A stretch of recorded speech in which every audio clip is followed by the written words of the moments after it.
Pengguna Jalan Udayana Kecamatan Negara Jembrana dikejutkan peristiwa kecelakaan lalu lintas Selasa 29 Agustus.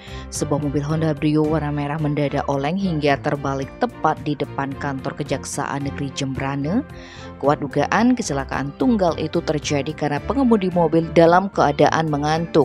Dari data yang diperoleh Bali Express, mobil tersebut datang dari arah Gilimanuk menuju Denpasar.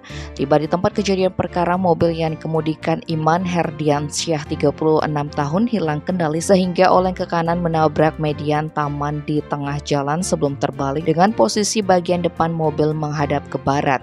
Akibatnya mobil mengalami kerusakan pada bemper depan, kap mobil kanan penyok, kaca depan pecah, spion kanan lepas dan pecah, peleng depan kanan bengkok dan ban pecah.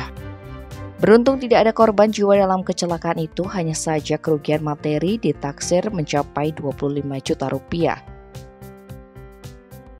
Tim Bali Express melaporkan.